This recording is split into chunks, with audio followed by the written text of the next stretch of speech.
Assalamualaikum warahmatullahi wabarakatuh. Sebelumnya saya mengucapkan terima kasih kepada dosen penguji saya yang telah menyaksikan video presentasi saya, dan saya mengucapkan terima kasih kepada dosen pembimbing saya, yaitu Ibu Ria Aryani dan Bapak Muhammad Ihsan Ka'abullah yang telah membimbing saya selama ini.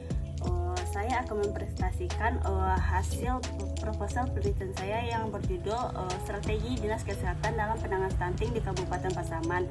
Sebelumnya, izinkan saya untuk memperkenalkan diri saya. Saya Suci Lestari, BP 1810841020, jurusan Administrasi Pabrik, Fakultas Ilmu Sosial dan Politik, Universitas Andalas. Pada presentasi ini, pokok bahasan yang saya akan bahas yang pertama yaitu tentang pendahuluan, yang kedua tinjauan pustaka, yang ketiga metode penelitian. Pada bab 1 pendahuluan ini terdapat latar belakang. Pada latar belakang ini terdapat permasalahan stunting yang menjadi isu strategi nasional di Indonesia yang dijelaskan dalam Peraturan Presiden Republik Indonesia Nomor 72 Tahun 2021 tentang percepatan penurunan stunting.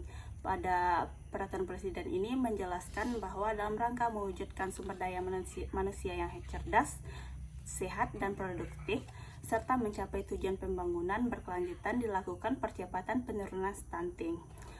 Selanjutnya yaitu angka proporsi stunting pada balita Indonesia berdasarkan hasil SSGBI Survei Status Gizi Balita Indonesia pada tahun 2019 masih tergolong tinggi, yaitu sebesar 27,67%. Angka tersebut masih di atas standar yang sudah ditetapkan oleh WHO, yaitu 20% dan nasional 14%. Provinsi Sumatera Barat merupakan salah satu provinsi yang prevalensi anak balita pendek atau stunting dengan angka yang masih tinggi.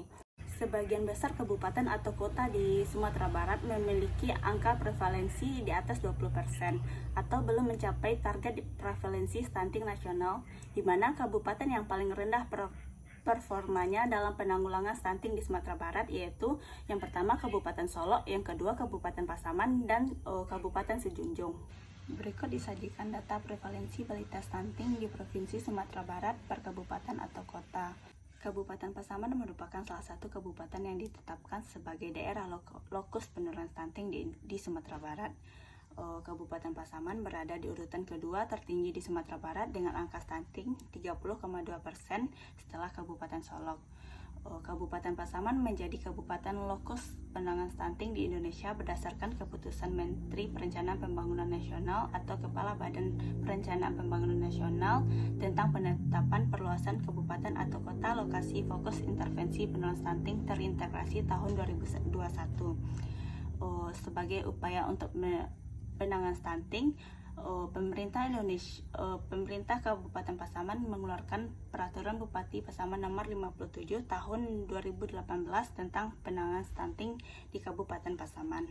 Alasan peneliti memilih Dinas Kesehatan Kabupaten Pasaman dalam penelitian ini yaitu Dinas Kesehatan Kabupaten Pasaman merupakan salah satu unit kerja yang ada di lingkungan pemerintah daerah Kabupaten Pasaman yang bertanggung jawab dalam penanganan stunting di Kabupaten Pasaman. Upaya penanganan stunting yang dilakukan oleh Dinas Kesehatan Kabupaten Pasaman dilaksanakan melalui program perbaikan gizi, di mana kegiatan yang dilakukan berdasarkan intervensi spesifik. Intervensi kegiatan gizi spesifik merupakan kegiatan untuk menangani masalah gizi yang pada umumnya dilakukan oleh sektor kesehatan. Intervensi spesifik ditujukan pada rumah tangga 1000 hari pertama kehidupan atau 1000 HPK. Akta pelaksana penanganan stunting di Kabupaten Pasaman yaitu yang dilaksanakan oleh Dinas Kesehatan Kabupaten Pasaman, di bawahnya yaitu Kabid Kesehatan Masyarakat Dinas Kesehatan Kabupaten Pasaman, yang kemudian dilaksanakan oleh Kasih Gizi dan Kesehatan Keluarga Dinas Kesehatan, dan UPT Puskesmas yang ada di Kabupaten Pasaman. Pada struktur organisasi Dinas Kesehatan Kabupaten Pasaman yang bertanggung jawab langsung terhadap pelaksanaan penanganan stunting adalah Seksi Gizi dan Kesehatan Keluarga Dinas Kabupaten Pasaman. Dinas Kesehatan Kabupaten Pasaman untuk memonitoring dan mengevaluasi ke puskesmas dan posyandu secara langsung dalam penanganan stunting di Kabupaten Pasaman. Fenomena empiris dan teoritis pada penelitian ini yaitu yang pertama berkaitan dengan pola asuh anak. Selanjutnya yaitu anak usia 0-6 bulan dan balita tidak diberi ASI eksklusif. Selanjutnya ketersediaan sarana air bersih dan sanitasi serta kesehatan lingkungan seperti kurangnya kesadaran masyarakat untuk berperilaku hidup bersih dan sehat atau PHBS. Selanjutnya, pengetahuan masyarakat yang masih beranggapan bahwa stunting yang terjadi pada balita merupakan faktor keturunan atau genetik, sehingga stunting yang dianggap bukan merupakan masalah krusial yang harus ditangani dengan serius. Selanjutnya yaitu masih banyak ibu hamil dan ibu balita yang tidak mau datang ke pos gizi dengan alasan mereka tidak sempat datang ke pos gizi karena mereka ingin pergi bekerja. Selanjutnya, ketersediaan alat antrometri yang sesuai dengan standar di setiap posyandu masih kurang karena alasan dana. Rendahnya asupan gizi yang berkualitas pada makanan yang dikonsumsi oleh ibu hamil, serta gizi buruk yang dialami oleh ibu hamil dan balita. Selanjutnya, kurangnya pengetahuan ibu mengenai kesehatan dan gizi sebelum masa kehamilan, pada saat masa kehamilan, dan setelah ibu melahirkan. Adapun rumusan masalah penelitian ini yaitu bagaimana strategi Dinas Kesehatan dalam penanganan stunting di Kabupaten Pasaman. Tujuan penelitian ini yaitu untuk mendeskripsikan dan menganalisis strategi Dinas Kesehatan dalam penanganan stunting di Kabupaten Pasaman. Adapun manfaat penelitian yang pertama yaitu manfaat teoritis. Peneliti ini memiliki kontribusi dalam mengembangkan ilmu administrasi publik dan juga dijadikan sebagai referensi bagi pihak-pihak yang berkompeten dalam pencarian informasi atau sebagai referensi untuk pengembangan pengetahuan sehingga memperkuat teori-teori tentang strategi. Selanjutnya yaitu manfaat praktisnya. Penelitian ini diharapkan dapat memberikan manfaat masukan, acuan dan sumbangan pikiran pada instansi yang berkesangkutan untuk meningkatkan kualitas dan sebagai bahan pertimbangan untuk memperbaiki kekurangan yang ada agar dapat mencapai prestasi kerja. Selanjutnya bab 2 yaitu tentang tinjauan pustaka. Pada tinjauan pustaka ini terdapat penelitian yang relevan.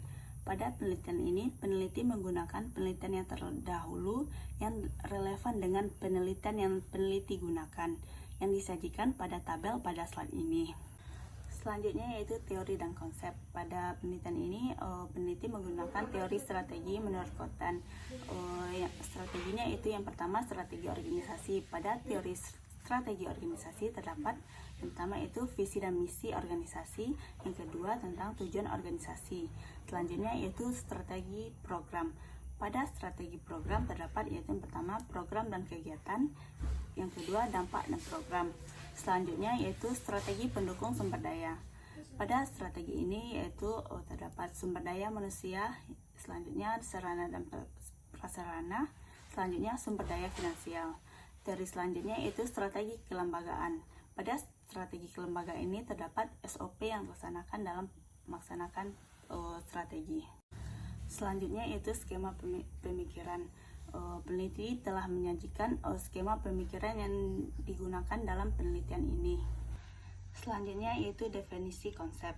Untuk mendapatkan batasan yang jelas dari masing-masing konsep yang akan diteliti, maka peneliti merumuskan definisi konsep dalam penelitian ini. Yang pertama yaitu tentang strategi.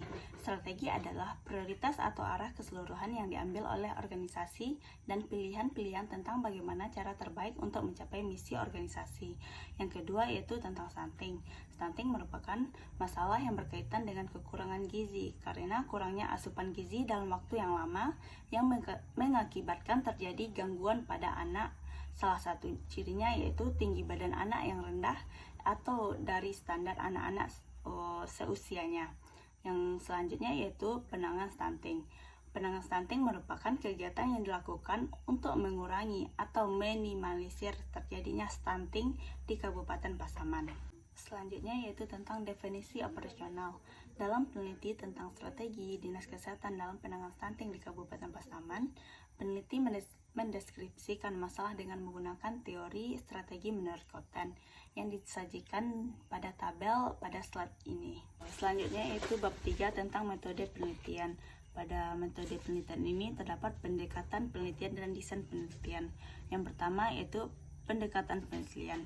Pendekatan kualitatif merupakan metode-metode untuk mengeksplorasi dan memahami makna yang diperoleh sejumlah individu dan sekelompok yang dianggap berasal dari masalah sosial dan kemanusiaan.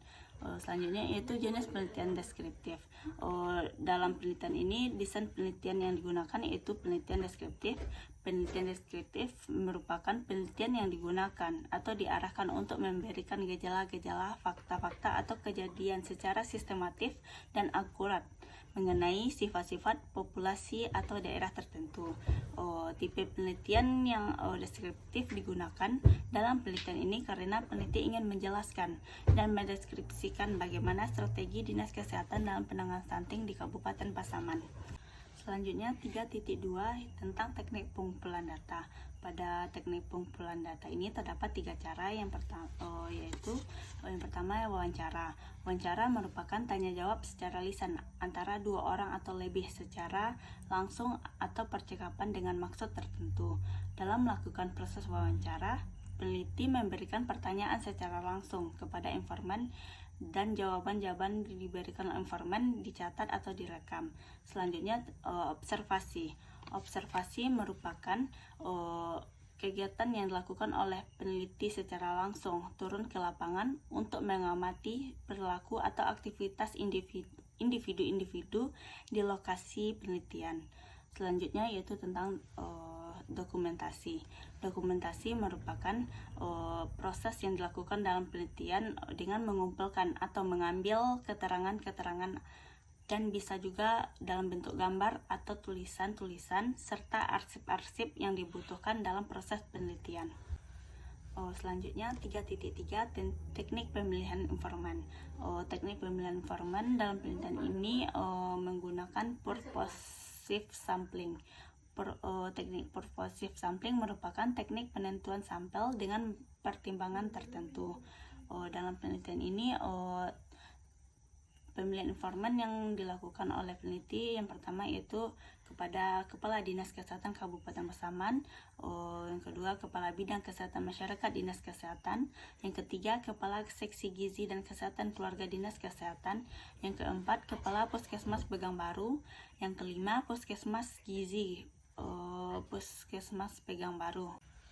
Selanjutnya 3.4 peranan penelitian. Dalam penelitian ini peran peneliti yaitu menetapkan fokus penelitian, memilih informan sebagai sumber data, melakukan pengumpulan data, menafsirkan data, dan membentuk kesimpulan atas temuannya. Selanjutnya 3.5 proses penelitian. Peneliti melakukan penelitian yang dimulai dari mengurus surat izin, survei awal penelitian, sampai dengan melakukan survei akhir di lapangan. Hal ini bertujuan untuk mengumpulkan data dan informasi yang dapat digunakan untuk mencari tahu lebih banyak mengenai strategi Dinas Kabupaten Pasaman dalam penanganan stunting di Kabupaten Pasaman. Selanjutnya 3.6 unit analisis. Pada penelitian ini unit analisis peneliti yaitu lembaga. Lembaga dalam hal ini adalah Dinas Kesehatan Kabupaten Pasaman. Selanjutnya yaitu teknik analisis data. Dalam teknik analisis data ini terdapat aktivitas dalam menganalisis data. Yang pertama reduksi data, yang kedua penyajian data, selanjutnya menarikan kesimpulan dan verifikasi. Selanjutnya 3.8 teknik keabsahan data. Dalam melakukan penelitian ini teknik harus memperhatikan keabsahan data yang menjadi keharusan dalam sebuah penelitian. Dalam penelitian ini peneliti menggunakan teknik triangulasi sumber. Triangulasi sumber merupakan proses membandingkan atau mengecek balik derajat kepercayaan suatu informasi yang diperoleh melalui waktu dan alat yang berbeda dalam penelitian kualitatif. Informan triangulasi pada penelitian ini yang pertama masyarakat, yang kedua kadar posyandu, yang ketiga wali nagari panti. Cukup sekian video presentasi yang